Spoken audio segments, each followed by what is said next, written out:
ایران کے اندر کروڑوں ظلم ڈھائے گئے، آیت اللہ خامنی کو شہید کیا گیا، یہ اسرائیل یہ مقابلہ کر رہے ہیں اسلام کا۔ او میرے بھائی، یہ اسلام کا مقابلہ کر رہے ہیں، اسرائیل تو بہت دور کی بات ہے، اگر اسرائیل کا باپ امریکہ بھی اٹھ کھڑا ہو تو پھر بھی اسلام کا مقابلہ نہیں ہو سکتا۔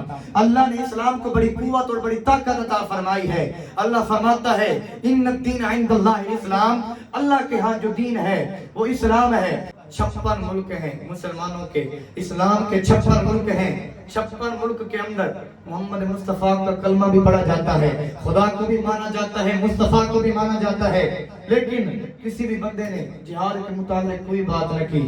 آج محمد مصطفیٰ کا دین غریب الوطن ہے، دین نبی دا وہاں بھی یتیمہ جرا در در دھکے کھاوے، کتوں لیاواں عمر بہادر جرا اینوں مول لے آوے۔ اور آج امت مسلمہ کے لوگوں کے اوپر جہاد فرض ہو چکا ہے۔ اس کے متعلق ہمیں متعدد آیات کرام ملتی ہیں جس کے متعلق اللہ نے جہاد کا ہمیں حکم عطا فرمایا ہے۔ اللہ فرماتا ہے قرآن کے اندر کتب علیکم القتال وهو کرہ لکم، اللہ فرماتا ہے ہم نے تمہارے اوپر جہاد کو فرض کر دیا وهو کرہ لکم، اور وہ تم کو برا لگتا ہے۔ دوسری جگہ اللہ فرماتا ہے وقاتلوا فی سبیل اللہ واعلموا ان اللہ سمیع علیم، اللہ فرماتا ہے اللہ کی راہ کے اندر جہاد کرو، وعلمو جان لو ان اللہ سمیع علیم، بے شک اللہ سننے والا اور جاننے والا ہے۔ اور اللہ فرماتا ہے یا ایھا الذین آمنوا قاتلوا الذین یلونکم من الکفار ولیجدوا فیکم غلظہ، فرمایا اے ایمان والو اللہ کی راہ کے اندر جہاد کرو، وہ جو کافر ہیں فرمایا ان کو تم قتل کرو، فرمایا حیث وجدتموہ، جہاں بھی تم ان کو پاؤ ان سے لڑو، ان سے جہاد کرو، فرمایا جہاد کرنا تمہارا کام ہے۔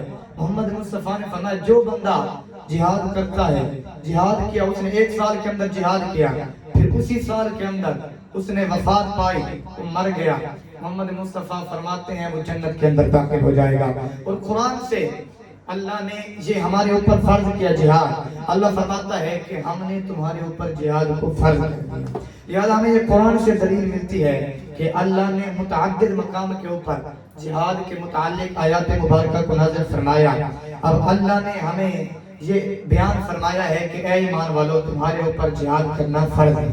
حضرت نعمان بن بشیر آپ فرماتے ہیں جمعہ کا دن تھا، محمد مصطفیٰ منبر کے اوپر تشریف فرما ہے، صحابہ کرام منبر کے ارد گرد موجود ہیں۔ حضرت نعمان بن بشیر فرماتے ہیں ایک صحابی نے عرض کی کہ میں جس وقت اسلام لایا، اسلام لانے کے بعد میرے نزدیک سب سے بہتر نیکی جو ہے وہ حاجیوں کو پانی پلانا ہے۔ دوسرے صحابی نے کہا نہیں، میرے نزدیک اسلام لانے کے بعد سب سے بہتر نیکی جو ہے وہ مسجد حرام کو آباد کرنا ہے۔ فرمایا ایک صحابی نے کہا میرے نزدیک بہتر نیکی ہے کہ حاجیوں کو پانی پلانا، دوسرے صحابی نے کہا نہیں، میرے نزدیک سب سے بہتر نیکی جو ہے مسجد حرام کو آباد کرنا۔ حضرت نعمان بن بشیر فرماتے ہیں حضرت عمر نے فرمایا کہ تم محمد مصطفیٰ کے منبر کے ساتھ شور و غل نہ کرو، نماز کے بعد ہم محمد مصطفیٰ سے ہی مسئلہ دریافت کریں گے، محمد مصطفیٰ ہماری رہنمائی فرمائیں گے۔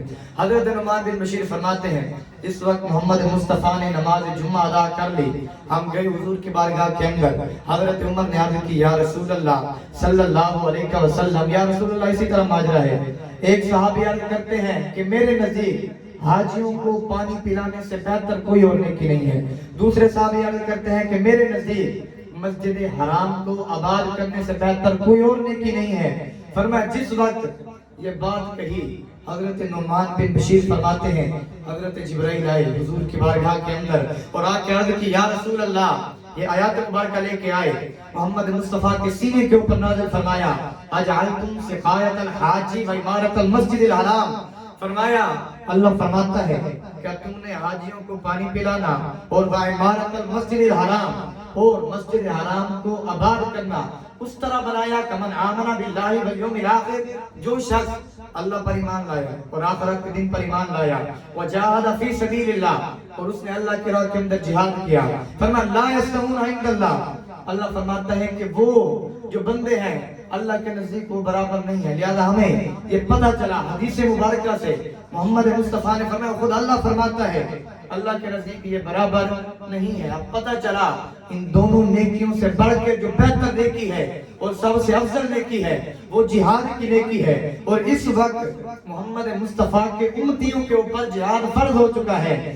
فرمایا حضرت امام اعظم ابو حنیفہ آپ فرماتے ہیں اس وقت کافر اور منافق اور غیر مسلم اپنے ملک سے نکل کر تمہارے ملک کے اندر آ جائیں, مسلمانوں کے ملک کے اندر آ جائیں, ان کے اوپر ظلم ڈھائیں, ان کے ساتھ جنگ کریں. حضرت امام اعظم ابو حنیفہ, امام احمد بن حنبل اور امام مالک آپ کو فتویٰ دیتے ہیں. فرمایا اس وقت محمد مصطفیٰ کی امت کے اوپر جہاد کرنا فرض عین ہو جاتا ہے. اس وقت محمد مصطفیٰ کی امت کے نوجوان ان کے اوپر جہاد کرنا فرض ہے. وہ نکلے اپنے گھروں سے محمد مصطفیٰ کے دین کی خاطر, فرمایا جہاد کریں غیر مسلموں سے. لیکن خدا کی قسم آج دل دکھتا ہے, ایران کے اندر آیت اللہ خامنی کو شہید کیا گیا. اس نے محمد مصطفیٰ کے دین کی خاطر محمد مصطفیٰ کے دین کے جھنڈے کو بلند کیا. اس نے فرمایا اس یزید کی بیعت نہ کی, یزید کے حکم کو نہ مانا. اس نے کردار ادا کیا حضرت امام حسین والا, اس نے کردار ادا کیا محمد مصطفیٰ کے غلاموں کا. اسرائیل ہیں اصل کے اندر یہ مقابلہ کرنا چاہتے ہیں اسلام کا. خدا کی عزت کی قسم اسرائیل تو بہت دور کی بات ہے, اگر اسرائیل کا باپ امریکہ بھی اٹھ کر ہو تو پھر بھی اسلام کا مقابلہ نہیں ہو سکتا, کیونکہ اللہ نے اسلام کو بڑی طاقت سے نوازا ہے. اللہ فرماتا ہے ان الدین عند اللہ الاسلام, اللہ کے ہاں سب سے پسندیدہ دین جو ہے وہ اسلام ہے. لیکن خدا کی عزت کی قسم آج دل دکھتا ہے 56 ملک ہیں مسلمانوں کے, اسلام کے 56 ملک ہیں. 56 ملک کے اندر محمد مصطفیٰ کا کلمہ بھی پڑھا جاتا ہے, خدا کو بھی مانا جاتا ہے, مصطفیٰ کو بھی مانا جاتا ہے, لیکن کسی بھی بندے نے جہاد کے متعلق کوئی بات نہ کی. آج محمد مصطفیٰ کا دین غریب الوطن ہے, دین نبی دا وانگ یتیما جرا در در دھکے کھاوے, کتوں لے آوا عمر بہادر جرا اینو مول لے آوے. فرمایا آج محمد مصطفیٰ کا دین غریب الوطن ہے. آج ہمارے پاکستان کے حکمرانوں کو یہ خیال نہیں آیا جس دین کو امام علی مقام نے بھلاک کے تپتے ہوئے صحرا کے اندر 72 تن شہید کر دیے, سجدے کے اندر سر کٹوا دیا. فرمایا سر کٹوا دیا, فرمایا 72 تن شہید کیے محمد مصطفیٰ کے دین کو اور امت مصطفیٰ امت محمدیہ کو یہ پیغام دیا, خبردار جس وقت بات آ جائے محمد مصطفیٰ کے دین کے اوپر پھر مال کو نہیں دیکھا کرتے, اولاد کو نہیں دیکھا کرتے, پھر تن من دھن سب کچھ قربان کر کے محمد مصطفیٰ کے دین کو بلند کیا جاتا ہے. فرمایا انہوں نے یہ پیغام دیا میرے بھائی ہم تو غلام ہیں محمد مصطفیٰ کے. اب یہ ماہ سیام کا مہینہ ہے, 17 ماہ سیام کو جنگ بدر کے موقع کے اوپر فرمایا محمد مصطفیٰ گئے روزے کی حالت کے اندر. آج لوگ کہتے ہیں ہم سے جہاد نہیں ہوتا, ہم بہت کم ہیں. وہ میرے بھائی اللہ فرماتا ہے جنگ بدر کے موقع کے اوپر جس وقت محمد مصطفیٰ گئے روزے کی حالت کے اندر, فرمایا ادھر 313 ہیں ادھر 1000 ہیں. فرمایا اب کس طرح مقابلہ ہو سکتا ہے؟ 313 اور 1000 کا مقابلہ بنتا بھی نہیں ہے. ادھر 313 ادھر 1000. اب یہ غلام تھے محمد مصطفیٰ کے. فرمایا 313 ہیں لیکن جذبہ ہزاروں کا رکھتے تھے. جس وقت گئے میدان کے اندر فرمایا محمد مصطفیٰ نے سجدے کے اندر سر رکھا. جس وقت سر رکھا اللہ نے فرشتوں کی جماعتوں کو بھیج دیا. اب شرط یہ ہے بندہ گھر سے نکلے صحیح, بندہ گھر سے نکلے جہاد کے ارادے سے, اللہ جو ہے غیب سے مدد فرما دیتا ہے. آج امت مسلمہ کے لوگ کہتے ہیں ہم بہت کم ہیں, کافروں کی تعداد بہت زیادہ ہے. خدا کی قسم پڑھے نہ اٹھائے نہ قرآن. اللہ فرماتا ہے ان یکم منکم 20 صابرون یغلبوا 200.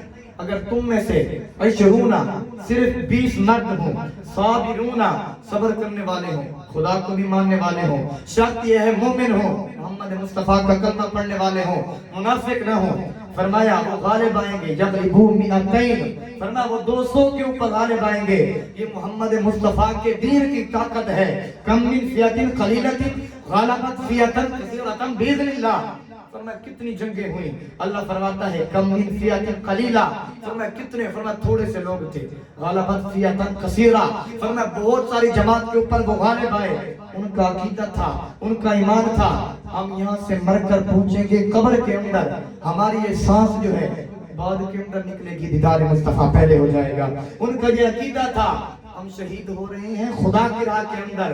فرمایا ہماری سانس بعد کے اندر نکلے گی محمد مصطفیٰ ہمیں پہلے سینے سے لگا لیں گے. اور میرا یہ امت محمدیہ کو پیغام ہے میرے بھائی خدا محمد مصطفیٰ کے دین کی خاطر نکلے.